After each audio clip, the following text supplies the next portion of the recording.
Hello and welcome to Crucible of Words for more legacy action. Today, at the request of a donor, we are playing some lands. The donor said they wanted to see me play a deck that I would be happy to take to a large tournament if I was trying to win that tournament and be like as sweaty and competitive as possible. So, I've chosen lands. I don't think lands is the best deck in the format. I do think it is better in paper than it is online because you get less combo matchups, but also I've played quite a lot of lands and I like the play style of the deck. So I think I get more points playing this than I would do playing something like Sneak and Show, which is one of the very best decks at the moment in the format, but I'm just not really that experienced with that list. So, the lands build is pretty much as you would expect, but there are a few little bits I'd like to talk about. In terms of how the deck works if you haven't seen it before, we're trying to play a bunch of lands that have cool abilities and then recur them using Life from the Loam. We also have Exploration so we can play multiple lands. We have Crop Rotation to find the lands we want. Malevolent Rumble can dig us into a really sweet land that we're looking for, as well as putting Loams in the bin. And we also have a one-of Icetill Explorer, which is kind of like the fifth life from the Loam here. In terms of our win conditions, we are winning with Dark Depths, which we copy with Thespian Stage to make a 2020, or we, as a Saga, make a bunch of constructs. That's basically it for our win conditions. The rest of the deck is in service to these things, as well as controlling our opponent. Our Urza Saga package involves Soulguide Lantern for Graveyard Hate, Pithing Needle to shut off annoying permanents our opponent may have, Mox Diamonds, which just allows us to accelerate out anyway, and we have an Expedition map just to go and find whatever we need. We are running Skateboard over the Lava Spare Boots. The reason for this is being able to just tap down your opponent's Karakas and then make your Marit Lage and swing with it is pretty powerful. I think being able to tap down stuff is kind of a big deal, and our deck's going to have spare mana because we've got so many lands in our deck that we're able to get this, tap down their thing, and then make our Marit Lage and equip it all in one turn, whereas like decks like Tabernacle don't always get to do that because they don't have the mana available. We are running 4 Wastelands and a Ghost Quarter so we can strip away all of our opponent's mana resources in a game. We've got the one-of Tabernacle that we can tutor up to really mess with boards trying to go wide, which then combines with our Wasteland package to then strip out all our opponent's creatures. We've got Bojuka Bog for crop rotation purposes.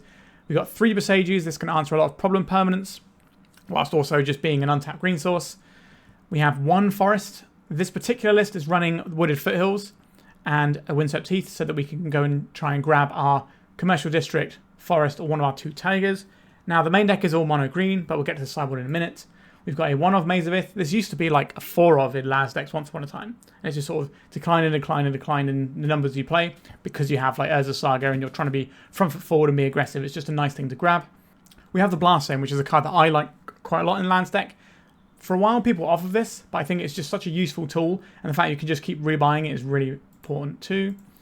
We've obviously got a Karakas here as well, and there is a 1-of Ancient Tomb, which can sometimes give us more lines to the turn 3 Marit Lage, because if you go Dark Depths, Thespian Stage, Ancient Tomb, that's a Marit Lage, or Yavimaya, Dark Depths, Thespian Stage is also a 2020. So it gives you a way of playing the game quickly, and it also allows you to start cranking out as a Saga tokens on turn 2. So having these sort of options to go a bit quicker helps, but it's also a 5th way of getting 2 mana on turn 1, which makes sense for the sideboard when we're trying to resolve a Sphere of Resistance. So the Sphere of Resistance is one of our main pieces against combo decks, just to slow them down a bit. We've got Drop of Honey to try and smash up some of our opponent's creatures. This card is really good. It also costs a great deal of money in paper. So this is something that I wouldn't be able to play in a paper tournament myself unless it was a proxy one. We've got some Vibrance here. This is a useful way of blowing up Mages of the Moon, as well as just being another way of tutoring for specific lands you need. Our Graveyard Hate is Endurance plus Surgical Extraction. We have another Icetill Explorer, so when we think our opponent might be doing something to mess with our Loams, we can board in more of that sort of effect. Force of Vigor, and then we also have these Pyroblasts. So Sneak and Show is one of the most played decks at the moment. I don't particularly like the matchup of lands into Sneak and Show. The Pyroblast is a caveat towards that. I think that is a worthwhile way of playing it. This can also hit an Echo of Eons if you're playing against a Storm deck too. So that's what we're playing today. We're going to try and get sweaty with it and try and eke out as much value as we can and try and win as many games as possible. It's not always the easiest thing to do whilst you're commenting like on what you're playing whilst you're playing, but we're going to do our best today. Alright, please remember to like and subscribe and let's get stuck in. Have you got magic cards you don't want taking up space in your home, or do you just need some extra spending money? Well, my lovely sponsors 3for1 Trading are buying all collections, big and small. They are one of Europe's biggest traders and have a transparent process to sell them cards and make sure you're getting a good deal. Click the link in the description of this video to get an offer on your cards today. Okay, our opener has an Exploration, We have some Urza Sagas here, which is one of the sort of engine cards we're looking for in our opener. The crop rotation certainly helps us in an emergency. One of the things we want in an emergency is the Bojuka Bog. I'm going to keep this hand, but there are certain issues with it. In terms of the Bojuka Bog not being in our deck, which I would much prefer. A basic mountain. So our plan this turn is to lead off on the Taiga, play the Exploration, and then we get an Urza Saga and we start cranking out Saga constructs from turn 2 onwards. That seems like a pretty good way to start the game off here. We could do some stuff with Thespian stage, copying our Urza Saga, but the fact we just have 2 Sagas means we don't really need to get this super value play going. Howl Squad Heavy. So this is some sort of goblin focused deck, I would imagine. It might just be a stompy deck and they just wanted an additional like stompy threat and they're running all the other goblins at the 3-drop slot. But I suspect we're looking at goblins as an archetype. I think I am going to deploy a Thespian stage here. So if we deploy the Urza Saga, we have 2 mana to activate this. We also want to get the crop rotation as a thing we can do to our Urza Saga. So if we play out this Saga this turn, we can make an Urza Saga construct, untap, we make another Urza Saga construct, and then this can go and get us the Mox Diamond, and we can just keep making guys. I think just having a really large board of guys is the way to go here. So we make a construct, then untap, make a construct, go and get Mox Diamond, pitch the Bojuka Bog, make another construct. Probably not blocking with the first one, because we can just outscale them and have a bunch of really scary threats, and then all of their goblins are going to have to windmill into our board, and that's not going to be great for them. A Great Furnace. Okay, is our opponent doing some sort of like weird painter stuff, perhaps? I'm quite confused as to what I'm seeing it. Maybe this is there just to give your goblins haste, so your goblin welder can just pop off straight away. This could just be a haste enabler that's also like a mid-rangey piece. A Mox Opal. Sure, I don't think we're interacting with that. We don't have a Shadow Spear in our list to try and gain life. A Goblin Engineer. This is going to have haste, isn't it? This could be a little bit scary for us. Not really seeing people messing around with House Squad Heavy as an enabler for Goblin Engineers type stuff. It's pretty cool. This is definitely going to be a matchup where we want Vibrance out of the sideboard to kill some of their creatures. Melted Moxite. Okay. This Bojuka Bog being in our hand is a real problem, but we've tried to set ourselves up in a way that we can ditch this. Okay. So, haven't got any blue mana floating. Surveillance Camp, yep. So they have an infinite combo with regular Goblin Welder in their deck. Right, we're just going to take this. Let's make a friend. If we draw an untapped land here, we can make some different choices. But I think we're just kind of stuck on the same choices we were doing a minute ago. Do we need to get a Pithing Needle to name Goblin Welder so they don't just immediately kill us? I think we probably do. Which means we're playing 1 land. Which means we're not going to activate this Saga this turn. I think it's more important to get the Pithing Needle and shut down a Goblin Welder line. Because our opponent just has the combo here if they have the Welder. And then we can play this Bojuka Bog and this Malevolent Rumble. Let's take out this Surveillance Cam. But the Goblin Welder with this is already pretty good and can cause us some issues. I'm going to play this out. And I'm going to go for this Malevolent Rumble and an attempt to try and dig our way out of here. I don't mind the Wasteland as an option here. Do we just want more as a Saga? I'll take the Saga here. We're on the beatdown strategy, I think. Try and get some damages in. Their goblins have to attack, right? Or is it just the one they make? Okay, it's just the one they make that has to attack. So we're not going to be able to like gobble up a free engineer here, but we can take out one of these goblin tokens. I'm not really worried about my life total. I'm more worried about our opponent's ability to just go infinite. But we've shot off the Goblin Welder, so that's going to be more difficult to do. But they're probably going to have answers to a Pithing Needle somewhere in their deck. There's a Saga. Our opponent might not even be playing Painter stuff. They might just be playing Goblins. Because where are they getting the space to add House Squad Heavy? Maybe they're just getting rid of the Grindstone combo. Alright, so we can block one of these. We can hold back this Drowsy Spawn to block with at some stage as well. Okay, they have max speed, so this taps for a lot of mana. I don't think mana is the problem for our opponent right now. They might be turning this into a robot, I guess. That just puts an artifact in the graveyard so the Goblin Engineer can start weldering. Another House Squad Heavy. They could have played this pre-combat. Goblin Matron. I don't really know what our opponent's exact configuration of their deck looks like. I am very interested in it though. What do they find here? Have they got Goblin Tinkerer? It's just like a thing they can tutor up for when they need to blow up an artifact. And then they can unlock their welder. A Bombardiers. That is a pretty solid one, isn't it? We've got another Engineer coming down as well. A Legion Extruder. Okay. They're going to be able to take out our construct here. Because it's already taken a point of damage. Pretty good. And now they can welder this out and get the Moxite in. Alright, they're just playing the Bombardiers for now. They're going to weld this extruder out for this Moxite. Yep, this allows them to cycle the card in their hand for 2 fresh ones. I really like what our opponent's deck is doing. How are we supposed to get out of this one? So we can do some Tabernacle stuff. The problem is they have this House Squad heavy, which is just going to be able to pay for everything. They're just creating a robot, so they're just trying to get a lot of beef down. Let's see what we draw. Do I want this life from the Loam right now? I think I do. Okay, can we just kill our opponent right now then? I think we can, right? Because we've got the Dark Depths over there. This gets us a Skateboard. Life from the Loam is 2 mana. So this 2 mana, so this and this is the Life from the Loam. And then this gets us a Skateboard, and we have the mana to activate. Yep, okay. So we don't need to do anything with this. We're just going to activate this. The Skateboard isn't in our graveyard, so we should just have a lethal kill here. Skateboard. I would like to tap this as a Saga down. Yeah, our opponent's seen the line that we have here. So the reason for dredging the Life from the Loam then is in case we hit the Dark Depths and we just have the lethal. Because otherwise I think we're very much dead on the next turn. Okay, some sort of goblin-y type thing. I think Vibrance is going to be very useful here to blow some stuff up. The Force of Vigor certainly looks like it's got some text here. Drop of Honey, they seem to be playing out a bunch of guys. And the Endurance definitely has some stuff going on too. I could even see this Surgical Extraction being a good option. What do we have any lands that don't seem good? That's always where I look for cutting stuff. I don't think we want to cut any of these. Maze of Ith is like the most questionable one, but I still think we want that. The Mox Diamond is kind of an awkward one in this matchup because our opponent has welders and things, so they can welder this out.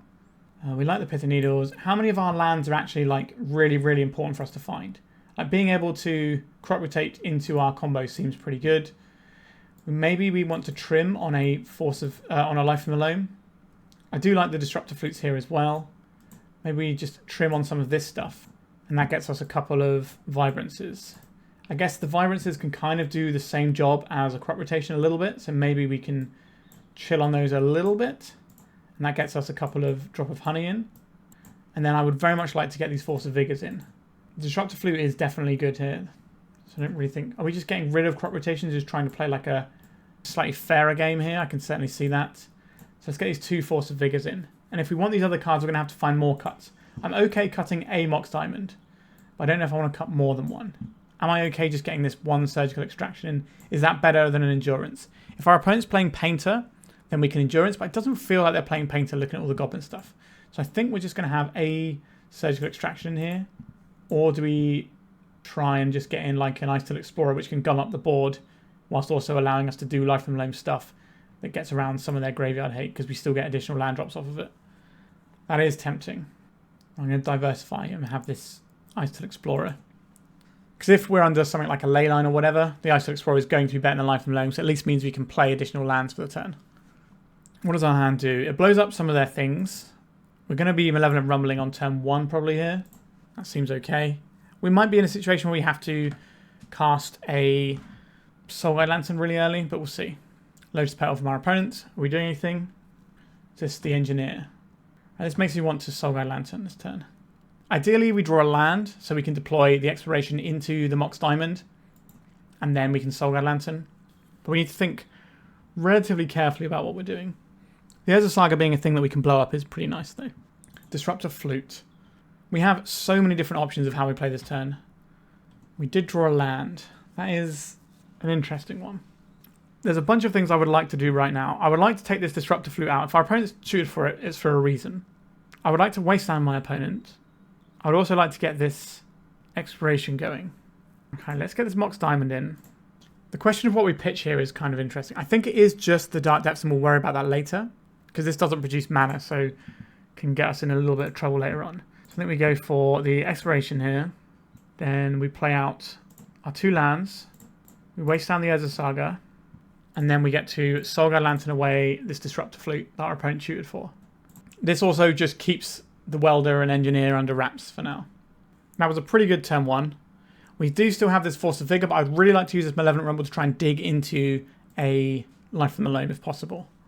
We don't have much going on from this point, but Malevolent Rumble drawing us, or letting us select from 4 cards is a big deal. So we get to see 5 cards on our next turn unless we have to emergency Force of Vigor, which would be very unlikely, but still possible. A Disruptor Flute. Sure. What do you name here? The Saga Lantern? This means we might be able to get a blowout at some point using this Force of Vigor. They named the Thespian stage. Okay. Well, we'll cross this bridge when we come to it. We've got a bunch of Boseijus in our deck. I'm more worried about not losing the game than winning the game for now. Malevolent Rumble. Not a bad draw. Keeps us up with a green card for the purposes of our Force of Vigor. Allows us to dig nicely. I will take an Urza Saga here. We didn't find the life of the Loam we were looking for, but we can start cranking out the boys. The Saga Lantern has too much text for us to just cycle off right now, but we already have something to be getting on with in the form of this Urza Saga. So even if nothing really changes for a couple of turns, we're still okay. I'm just going to pop our graveyard up here just so we can keep a tab on what's available for Life of the Loam and Icetill Explorer purposes. Cavern of Souls, presumably naming Goblin. Is this going to be a Fable of the Mirror Breaker? Just a melted Moxite. Okay, you got it. So we did have another line last turn where we take the Dark Depths and then the turn after we Force a Vigor and try and win the game that way. So this guy can't be countered but doesn't have haste right now. Okay. We could blow up both of these and leave them with nothing to work with. Opponent's got 1 card in hand. I think we're actually going to do that. Because now the Saga Lantern can just check what our opponent's up to. Ah, interesting. We just drawn the Dark Depths. Well, sometimes things just work out for you, don't they? I will exile their graveyard now so they can't just play an artifact that doesn't use a stack like a Great Furnace. I think we just want to get rid of all of these things right now. And we have our opponent dead next turn. Alright, we got the GGs in chat. We definitely could have taken that other line where we just went all in on the Dark Depths. But I think just getting our Urza Saga up and running is better because we also would need...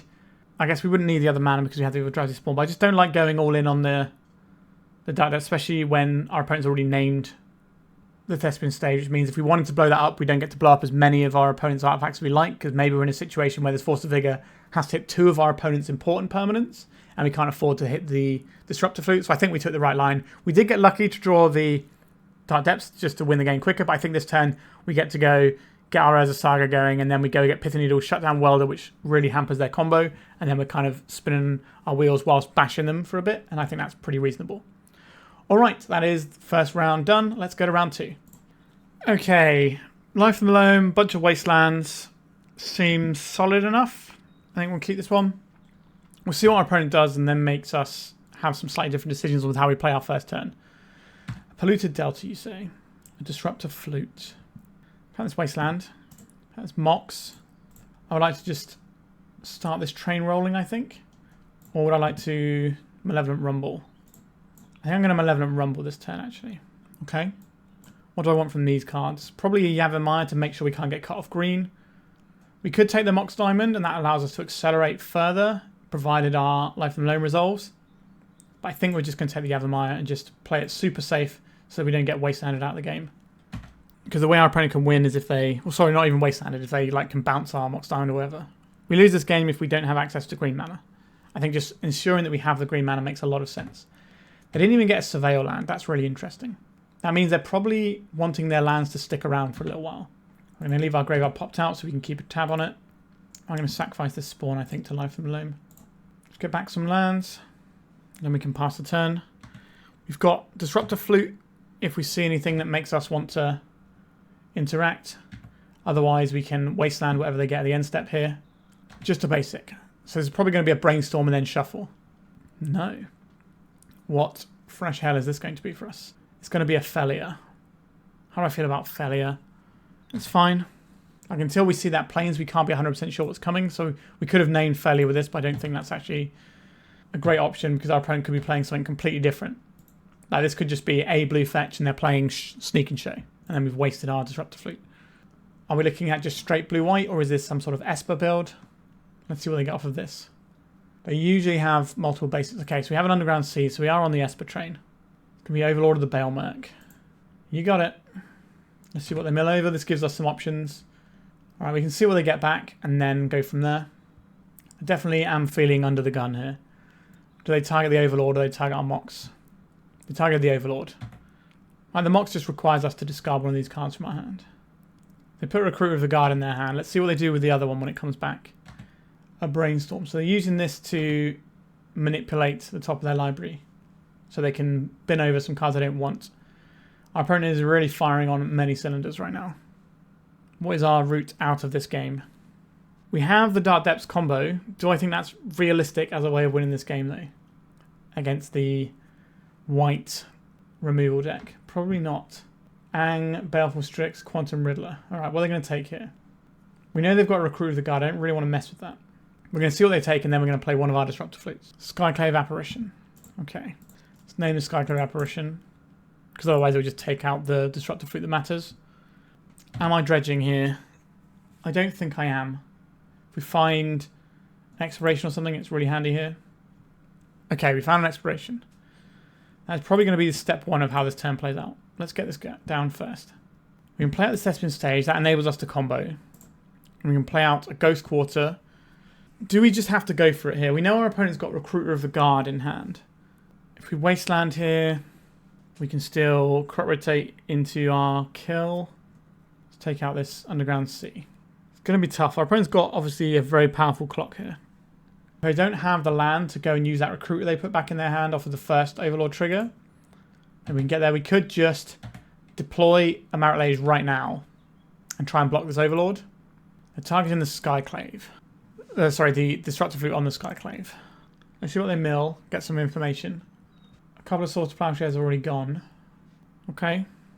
How many Force of Wills have we seen over there? 1. So they did have the land for the Skyclave, which is why we didn't block in the combat step. So I think what we're going to do is we're going to get our Disruptor Flute, hopefully name the right thing, and then go from there. Skyclave Apparition. What is this going to hit? Probably our Mox. Could be the Expiration, though. If they hit the Expiration, we kind of just live with it for now. Okay, so the failure brings back our Disruptor Flute. We're going to name Force of Will. I'm going to rotate this away. I'm going to go and get this Dark Depths, which taps for mana because of the Yavimaya. Make a 2020, and hopefully that's good enough. Our opponent could have Solitude in hand. They could have... I think it's just the Solitude here that we care about, right? Did we name the wrong one? We did name the wrong one. Well, well, well. Not much we can do about that, I'm afraid. This does buy us some more life, so we can kind of just do the Dark Depths thing again. We're definitely dredging Loam this turn. Could get back Wasteland. You want to hear Wasteland? 2 Wastelands? No. Wasteland. We could just go and get the combo pieces, but we're going to be a ways off before actually deploying them. The Saga looks pretty bad here as well, though. Maybe we just go and get the combo pieces. Daze is pretty good against us here. They do not have a Daze. We have a lot of life to work with. Our plan is to just scrape away our opponent's resources, then try and get them with something like a Tabernacle. I think that is our best route to victory here. It's unfortunate that our opponent did happen to have that Solitude in their hand, though. Okay, they're going to blink out the Skyclave, which gives us a chump blocker for a turn. And then the Overlord's going to get back the Solitude. They've got Brainstorm to go as well. I think we want to get this Boseiju in the mix. Like, that was an option we had last turn, to get the Boseiju and then not Wasteland them. But I think just cutting them off of mana sources is the best way we can win this one. We have to shoot kind of high and try and get the Tabernacle going. An Ether Vial. Okay, we can answer that. Are we drawing a regular card is the next question. Well, they've got another land here. I think we just have to draw a regular card, because we need to get some more mana somewhere. I've taken out our Mox. Yep, that's pretty bad. I've drawn a basic. That's not nothing. I feel like we're just very dead here. I'm just trying to work out what is our solution. Like, Maze of Ith and this stuff doesn't feel good. If we Tabernacle, it shuts down all of their mana production for a bit. And then maybe we Ghost Quarter them and then they don't have enough lands. I don't think we get to Ghost Quarter this turn though, because we're going to need the mana next turn to start Life and Loaming again. Can we Tabernacle though? I think we can Tabernacle and just slow our opponent's roll a little bit. We do have to get rid of the forest. So this is just going to lock down all of our opponent's mana. We are still taking a big hit, but we did gain a big chunk of life earlier. Alright, they're letting the Skyclave go. We get back a Mox, a 0 mana creature from the Mox, which obviously immediately dies to state-based effects. They're probably going to keep their Felia and Overlord. Seems like a good shout. We know they've got a Recruiter of the Guard in hand still. Another land. That's really awkward for our current plan here. Another Overlord. Could you stop it? Consign, so they're probably just going to go and get back whatever they want, really. Just another recruiter. They've got the Ang. There's so many different things they can choose here. Because it doesn't have to be from among the cards, it's just from the graveyard. Teferi Time Raveler. Yeah, I hate that one. Now they're going to blink out their Overlord. I don't know if we have any way through this. So what we're probably going to do for the next turn is Ghost Quarter our opponent just to see how many basics they have so we have good information for the next game. Because we need to make sure we have enough time to be able to win 2 games here. So let's see what this Overlord does when it comes back. How many exciting new things. An Opposition Agent is pretty good against us as well. That's good to know about. We know they've got Teferi Time Raveler. Let's just name Teferi Time Raveler. Just that's pretty obnoxious with the failure as well. If we Dredge Life from the Loam, we don't really get to do anything here, do we? Boseiju, that can take out an Overlord of the Baelmerk. I think we are dead. I'm just deciding if it's worth the time it takes to lose slower. I don't think it is. So our opponent's got so many cards in hand. They've got their engines running. If we Boseiju this guy away, they get another land potentially, which just helps them play. Okay, we're just going to use this turn to try and work out how many basic lands our opponent has in their deck, and then we're going to scoop. Just so we can get the information. Okay, so they have 1 of each. That is good information to have. Does that mean that we might be able to strangle them a little bit here? This allows them to get any type, though. That's the problem. So this won't actually shut them off of anything. I don't think we have an actual line that wins us the game here. I'm just going to save time. Like, you could try and eke that out, but 16 minutes to win 2 games when we're playing lands, especially in a grindy matchup, I would rather have that than like 12 minutes, right? So we're doing some Espovile stuff here. A bunch of creatures that I'm pretty happy to blow up. Pyroblast aren't really for this matchup, but they can be of use. The Endurance to shut down their Overlord is okay, but not incredible. Vibrance is removal spell for failure, among other things. I think that's probably worth it in the long run. The red is kind of not the easiest thing for us, though. And they're not going to be playing Mages of the Moon, so they're probably not going to help us on that front. So I don't necessarily think this is our best bet. The Saga Lantern definitely has text here. Pithing Needle for Ether Vial seems good. How often are we going to be trying to search for the Bojuka Bog? Not very often, but I think it's going to be useful to have in our deck to stop some of these overall the Baelmerk situations occurring. Mox Diamond is pretty bad into failure, so we can trim that for a drop of honey. Don't really like crop rotations into the counterspell deck, so that gets us our 2nd drop of honey. Another engine card seems like a good place to be. I think we'll trim a Disruptor Flute. These are more for the combo matchups. And then do I want these Vibrances or these Disruptor Flutes? How easy is it going to be to cast Vibrance is the question. Might be tough. The Force of Vigor is okay, can hit Overlord and the Ether Vial, but probably doesn't hit much else. The Endurance can come down and tangle with a failure whilst shredding their graveyard. The window on killing failure with the Vibrance is quite small. We've also seen Opposition Agent though, so I think we do want these in. Maybe we'll keep another one of these in. Or do I just want an Endurance here so we can pressure? Now, crop rotation is so sketchy into counterspell decks. I'm going to take this Endurance and treat it as a removal spell for failure some of the time. We're more about setting up an engine than tutoring for stuff. I like having the Urza Saga. We also have access to another Urza Saga, potentially. The problem is we can't play the Exploration out on turn 1. We have to wait till turn 2. The Wastelands against our opponent's 3-colour deck are good, but they also know that. So they're just going to be fetching around it where possible. This is a little on the sketchy side. Urza Saga is definitely one of our best tools in this matchup, though, because I can't really counter it. Now, obviously, their tokens, if they have failure, the tokens that we make off this are pretty bad. If we keep this, what good draws do we have? Loads of good draws. Where does this go wrong for us? Wasteland. Did we see Wasteland last time? I don't believe we did. Okay, I'm going to keep this one. I think just being able to get Urza Saga going, our opponent being a 3-colour deck with all these Wastelands in our hand is really important. If they just fetch a bunch of basics, we can also just go and get the Ghost Quarter and fire that off. This can also get us Tabernacle to slow our opponent's roll. There's a lot of options that make this hand good. Boseiju. I do like having access to another green source. I'll leave this on top. This turns on the Vibrance. It means that they can't waste us off of the Exploration, just in case they are running Wastelands. Alright, what are we going to see here? Like a Tamiyo? Or are we just pondering? Could be playing Ether Vial. That does hurt our Wasteland plan a little bit, but we've got the Boseiju to cover it.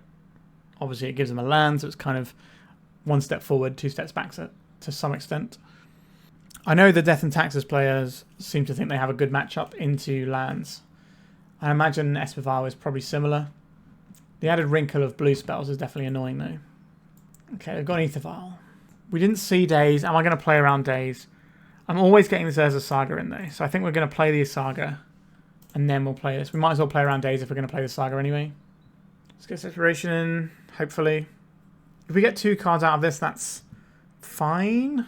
Alright, so we don't get to play an extra land, so next time we're going to be in the Urza Saga mines, just harvesting all of the little robots we can find. I can definitely see mulligan in this hand, but I did like some of the tools we had available. And they're not always going to get fetch lands. Sometimes they're going to have to get the other lands, and then the Wasteland's really going to bury them. And if your Wastelands aren't good against your opponent's 3-colour deck, then you've probably got other problems. Shadowy Backstreets. That's exactly the sort of thing that we're looking for, opponent. Now, okay, they left the card on top. Wow, that brainstorm must have been real good. Are we grinding Saga value, or are we trying to Wasteland our opponent into the dirt? That is a good question. I quite like putting our opponent in the dirt, because next time we shut off this Aethervial anyway. It does mean we're not getting the maximum value of our Saga, but because we drew the life from Loam, it gives us the ability to not have to rely on this one Saga. We can just get more Sagas later on. If we can just slow our opponent's roll, we'll be okay. A Karakas, you say. We're going to see a Felia. Consigned to memory. So we don't get the Pithing Needle here. That is a little bit awkward, isn't it? Let's Wasteland again. Let's loam back these 3 lands. We can deal with this Aethervial at some point. I don't think we need to loam every turn either. We can sort of loam on and off. Alright, we're going to get this Aethervial going. Okay, we've got a Harbinger of the Seas. Well, I'm pretty glad. Okay, they've also shown us they don't have the Force of Will here. We haven't seen Days from our opponent. Am I okay playing around and not having a Days? Which of these lands is better for us? Am I okay to play around Days? The problem is they can draw Force of Will next turn. Oh wait, no, sorry. This is Harbinger of the Seas. It's not the other one, is it? My brain was thinking it was Maze of the Moon for a second then. Okay, we are just in a lot of trouble actually. This is why Vibrance isn't always the most exciting thing, because sometimes you get Harbingered. I don't think this is a particularly great matchup for us. At least our opponents cut themselves off of colours. They do still have this Aethervial, and they can go and get a Yorion at some point soon. We need to find access to some green mana here and deploy this Drop of Honey. Not the one we wanted there. We've got 1 forest, and we've got a bunch of Mox Diamonds. Perhaps we're supposed to keep the Mox Diamond... Like, we boarded 1 Mox Diamond out because of Felia. Maybe we're supposed to keep them in and anticipate the Harbinger. Obviously, our opponent's deck is a very fringe deck, so I didn't really have a lot of reps into it and know the exact configuration to expect. So there's like a good 200 different cards that could probably be in this list. I wasn't expecting the Oppo agent over there either. Okay.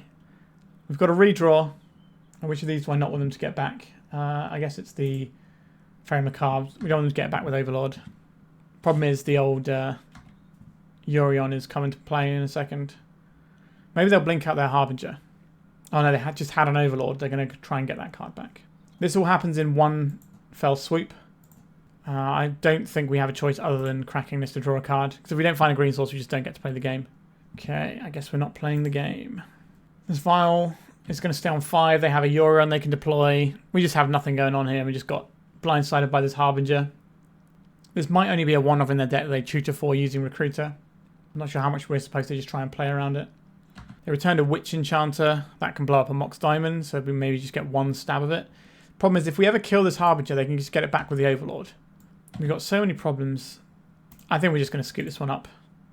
We're dead in 2 turns. I don't think we get out of this in 1 turn. So, yeah. This matchup did not seem like the sort of place I wanted to be. There are definitely times where maybe we get to grind our opponent's lands. Like, let's say they don't have this Aethervial, or they don't have this Consigned to Memory, and we get to Pithing Needle the Aethervial. All of a sudden, we're going to be in a good spot. They did just have a nice selection of things to jam us up. Alright, that is 2 rounds down. Let's go to round number 3. Round 3, we are on the play. What does our hand do is a good question to ask. We have 2 redundant Dark Depths. We have a Blast Zone that maybe is good, a Tabernacle that is maybe as good, and a Surveyor. I think we can actually mulligan to something that does something. Like an Urza Saga, or we can assemble the Marit Lage combo like this. Is also fine. This seems much better. Keep this. What are we getting rid of here? Maybe the Mox Diamond. This is our only green source though, so probably not the Mox Diamond. Maybe the redundant Thespian stage, or the Disruptor Flute. Maybe it's the Disruptor Flute. Is that right? Because then we can have our Marit Lage combo protect it, sort of. using the crop rotation. We don't have Sajiri Step, but we can like Wasteland a Karakas or something. This also gives us the ability to Bojuka Bog if we need to. If our opponent is doing oops or spells style stuff. So let's cast this. Get rid of this. I will deploy a Thespian stage. This way, if we draw a Mox Diamond, we can just go a turn earlier. We've sort of got like a Turbodepth's hand, which sometimes happens when you play lands. You just get a hand where you just need to go all in on your Dark Depths. And that's okay. Ignoble Hierarch. I'll play this Forest with the intention of getting Dark Depths going next turn. Usually very good into these sorts of matchups. We don't have the same tools that a Turbodex deck has. Okay, we're getting a 1-drop. This has to be like Reclaimer or... Oh, are we playing against an Elves build? There was an Elf build that managed to top 8 an event recently. Thoughtseize. Do I care about this? I could Thoughtseize right now. I could crop rotation in response to Thoughtseize right now. But what would we even be getting? No, I think we just let this go. We could go and get the Tabernacle. That's kind of interesting. But they're probably going to be able to pay for this turn anyway. Our plan is to just run them through with this Marit Lage in a couple of turns. Bojuka Bog. Alright. Life from Loam off the top, of course. Here is our Dark Depths. I don't believe our opponent is going to be running Wastelands in this configuration. What are we doing? 2 mana. Untapping. 3 mana. Witherbloom Apprentice. Huh. I did not see this coming. Nice. We'll see what they discard here, so that we get a little bit more information about the deck, because whatever they're doing over there is really wild. Okay, so they're doing Hogak stuff as well. Good to know that they got the Hogak. That means the Karakas is still good. So what we're going to do is they're just going to keep copying this infinitely and drain us out with Witherbloom Apprentice. Okay, not an ideal situation. Creature removal seems like it's going to be good here. The Sphere, probably fine. Slow them down to try and play a bunch of 1-drops. Vibrance. So the endurances for Hogak is interesting. We can answer Hogak as well using our Karakas in our deck. Pithing Needle, we've seen like the Quirion Ranger is like the main one. We've got some Disruptor Flutes here. We just swap some of these things out. I don't think we get the endurance in here. We're just going to answer the Hogak using our normal tools. Yes, like Drop of Honey is very good here. I'm not really a big lover of the second Mox Diamond though. I think we do turn the Maze of Ith into Mox Diamond food here. Spin off this Maze of Ith. Play out this exploration. This allows us to get the Vale land, the commercial district here. But we've got sort of Life from the Loam at home here, which is what this creature is. It's exploration and Life from the Loam. Well, it's exploration and Crucible in one card, but it's kind of doing the same job as Life from the Loam in terms of just getting us additional value. Well, that's obviously a little bit of a blow for us. We might never even get up to the mana to cast this. You've got an Ignoble Hierarch. Have a look at the district. I don't think we have a choice. We just need to try and get some value going here. Skateboard is not the one here. We're looking for mana sources. A mana source. I will play this out. I will not play out the Drop of Honey yet. I'd like to try and nab an additional creature. Maybe that's slightly greedy. But in the position we're in, I feel we need to be greedy to try and win this game, because we are behind. White of the Reliquary. You got it. Exploration. You're not the one right now, are you? So our opponent has 2 options. They can either play into this Drop of Honey by just finding stuff to keep sacrificing while they keep the thing they most care about, which is probably the white. Or they can just let it strip all their guys, let it go away, and then carry on playing the game, and just treat it like an annoying thing that's going to kill some of their guys and time walk them a little bit. They got the Dried Arbor, which suggests they're trying to just play into it. I don't know if we get to Wasteland here is the problem. Although the first thing we kill is the Hierarch anyway. We've got Zenith coming in. Is this going to be another White of the Reliquary? Or have we got some annoying techie creature that's going to destroy us? Yeah, that's not great. Now, I can always get black mana by sacrificing this Dried Arbor. So we lose the Ignoble Hierarch for them. This means if they want black mana guaranteed, they're going to have to sacrifice this Arbor. And maybe we get to Wasteland it, but they probably just get a Swamp. Okay, Taiga. That's getting us close to playing the Icetill Explorer. Let's get this exploration in. We need our opponent to not have this Chain of Spog in hand. They've only got 1 card in hand anyway. If we can get this Icetill Explorer going, then we can get the Maze of Ith back and just really start popping off. If they get like a Surveil land here, we'd probably have to Wasteland it, which is really annoying. But they probably just get the Swamp. If they're trying to kill us, they get the Swamp. This is an interesting one, because we can Wasteland this now. This feels like bait. Like if they really wanted to make sure they Chain of Smog, they would go and get the swamp. So I'm going to assume they don't have the Chain of Smog right now. Because why would you go and get this Verdant Catacombs if you're absolutely 100% winning the game if you draw a swamp, right? They're going to get a swamp anyway. They've only got 4 Chain of Smogs in their deck anyway.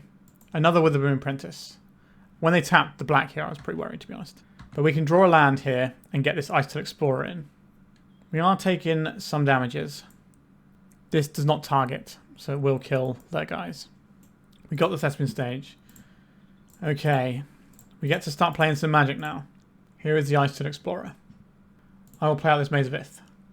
I will mill a card. I'll play out this Wooded Foothills. I will mill a card. We don't get to play another land, so we played 2 out. We don't have another commercial district. So the drop of honey is going to kill the Withering Apprentice, but then it's going to go after our Icetill Explorer. But hopefully this has done enough now that we've found the life from the Loam. It got us back those early land drops that kind of went by the wayside because of our Mox Diamond. This is whenever a land enters.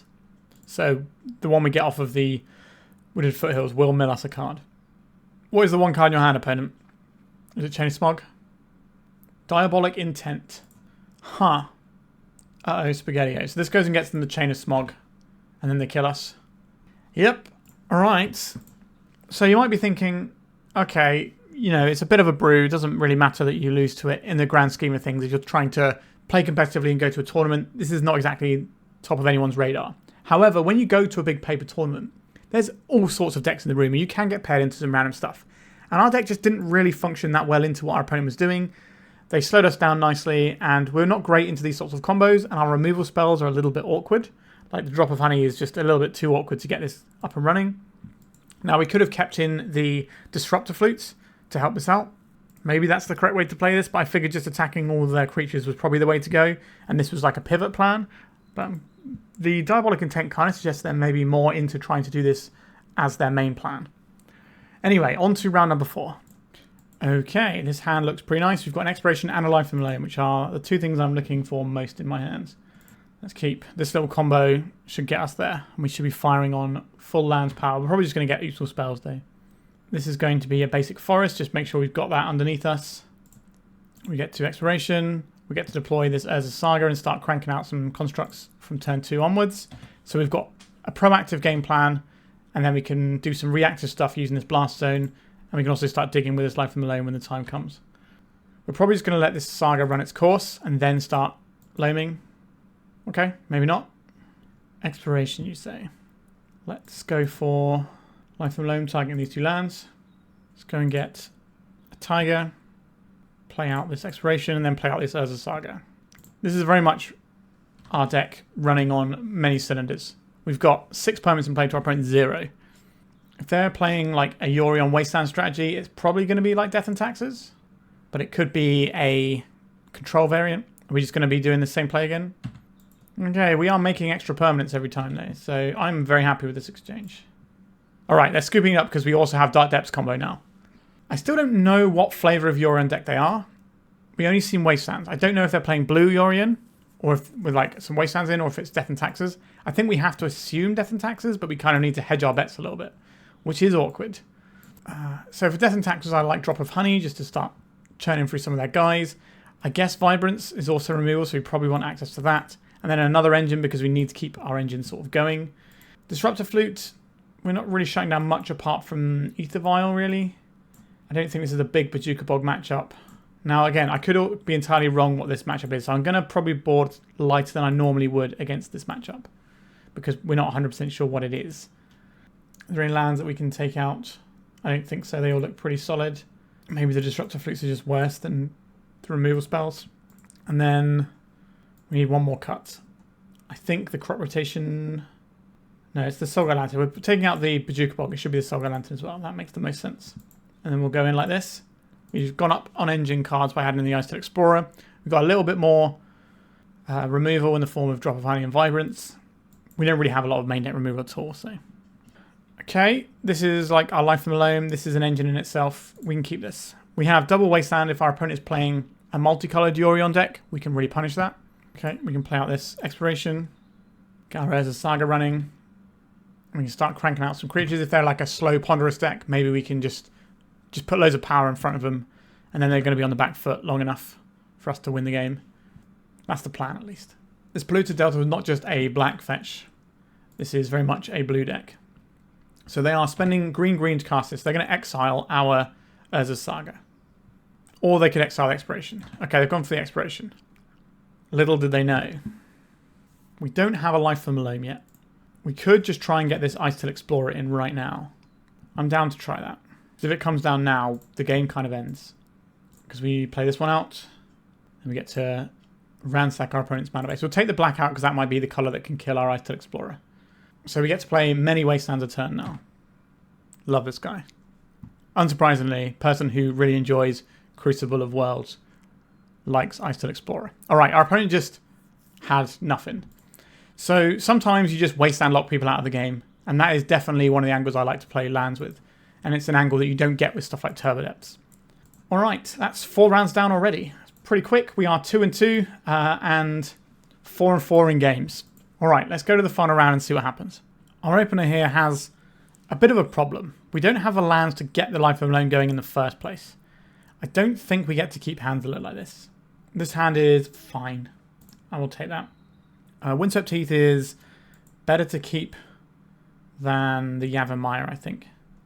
Because this allows us to access a basic. And also when we Life from Loam back this, it automatically puts itself into the graveyard to make future Life from Loams better until we get into the meat of our deck. Alternatively, we don't get to play Magic. Here comes a Lotus Petal. Is it Icetill Spells time? This is one of the very best decks in the format. Stats-wise at the moment, this deck is outperforming pretty much almost every other deck in the format. So it is a worrying one. But we'll have a little meta breakdown at the end when we talk about the deck. Okay, let's see what you've got in your graveyard. Chancellors, Paths of Negations. Okay, well that was good. This is one of the reasons that lands is not doing as well online as you may think it would do, because it doesn't have a great Icetill Spells matchup, and the deck is relatively popular. Okay, let's put in all the things that do things, shall we? Sphere Resistance, Endurance, Surgical Extraction, Force of Vigor sometimes comes up. If they play stuff out, or if they pivot to a Charbelch or Duke, being able to hit that is important. We don't really need Skateboard here. Crop rotations are very good. This is probably too slow. We don't really need Maze of Ith. Like, if they pivot to a Creature Duke, how do we beat that? We probably just put some guys in front of it and hope it's enough. We don't need Karakas, actually. That can go first. And then maybe it's the Maze of Ith. Blast Zone, we can tick up. It's kind of slow, but I think it's probably fine. Obviously keeping the crop rotations. The Mox Diamond allows us to make Sphere Resistance on turn 1, so we need to keep that. Exploration might be the thing we're trimming on here.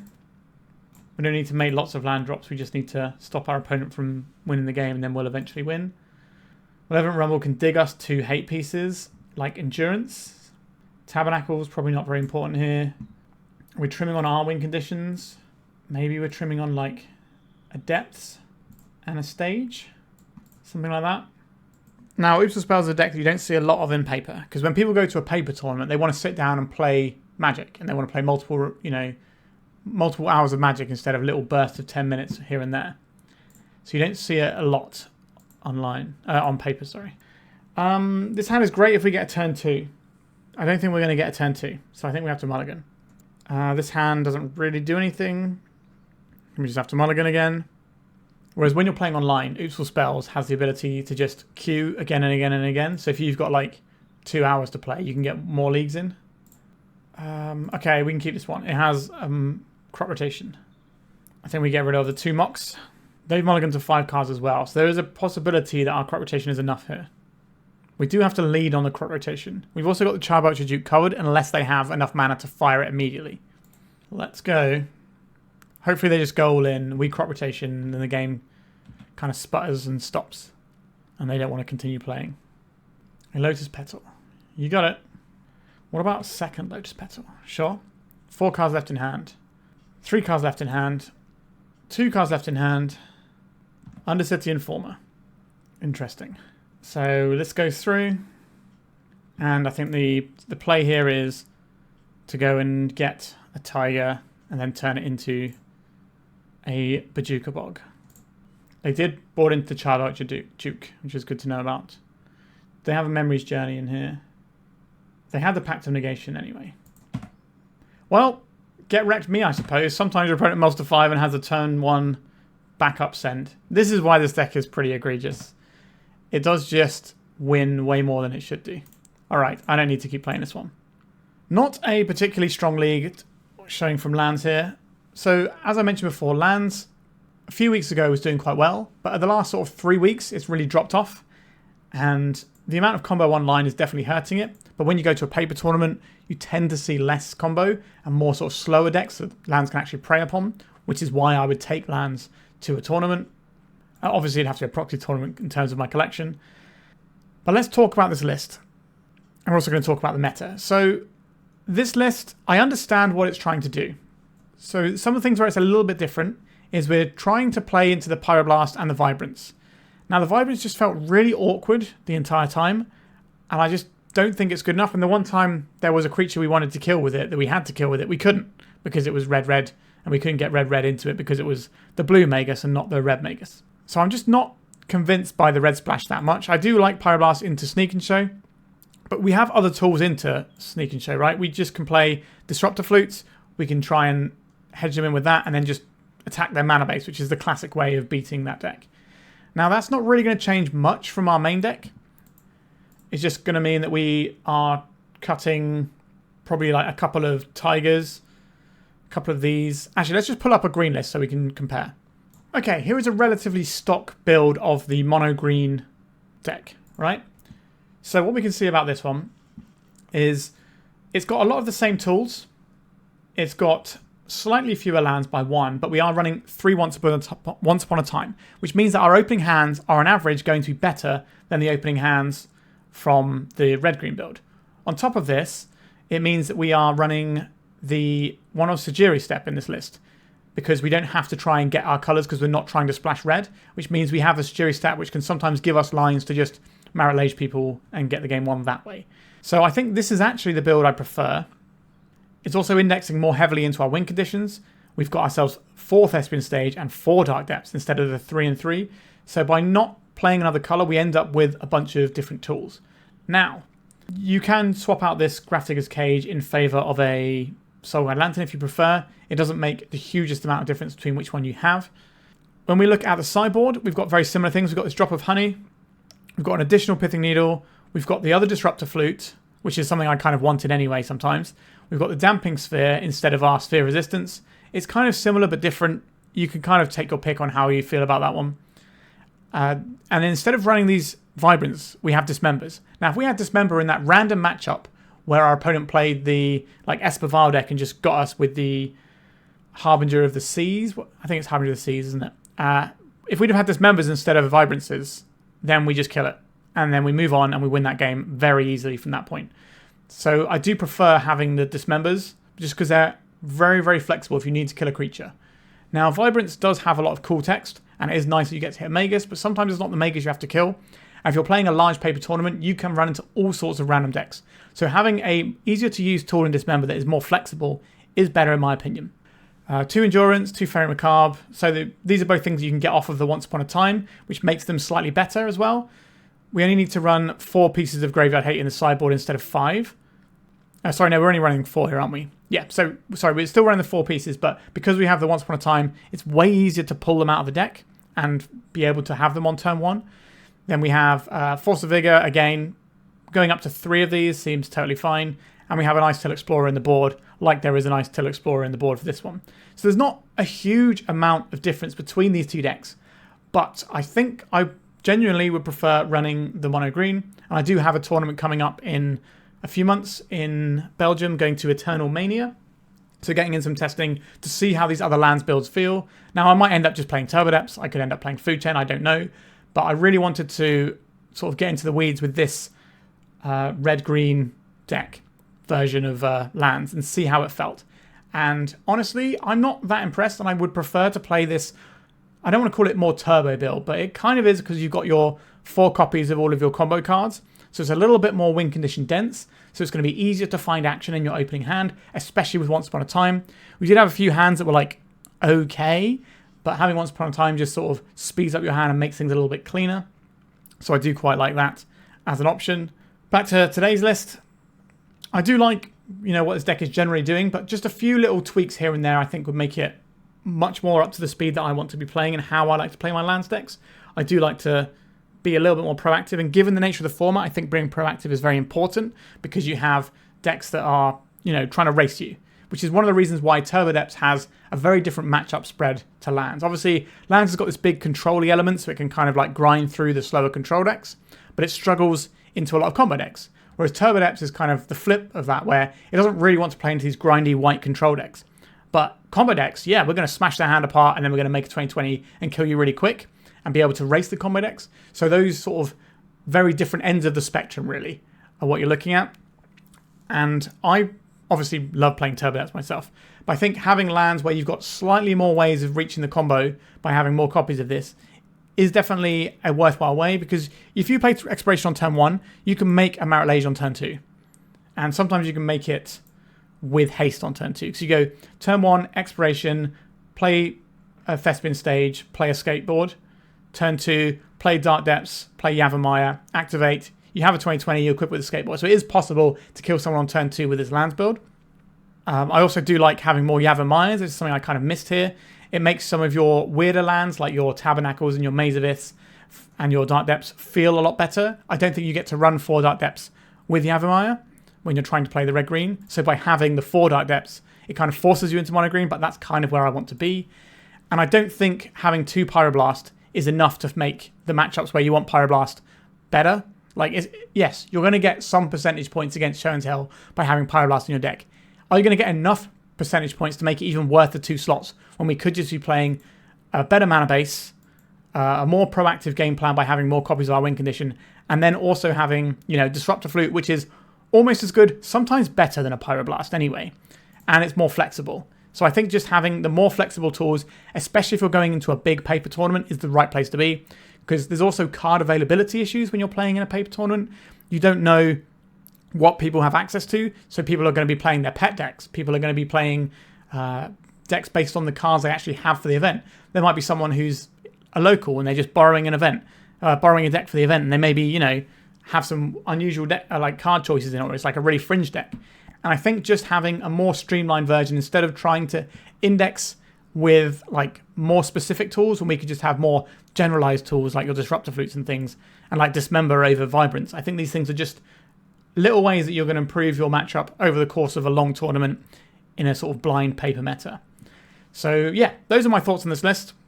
It may not sound like we're arguing over very much in terms of the cards in this list, but I do think it does make a difference in terms of what I would like to play. And if you are going to be coming to Eternal Mania in July, I think it is, then by all means, say hello if you see me there. Come and grab your free Marit Lage token. I might be playing some sort of Marit Lage. Will it be this, sort of lands build, or will it be Turbo Depths? Who knows? Could even be Food Chain, like I said. Those are sort of the main decks that I like to play. But we'll see. I hope this has been informative for you and you got my thoughts on where lands stands in the meta right now. Oh, speaking of the meta, I said I was going to do a little meta thing, didn't I? Okay, so here is the data since the last BNR, which was 5 weeks ago now.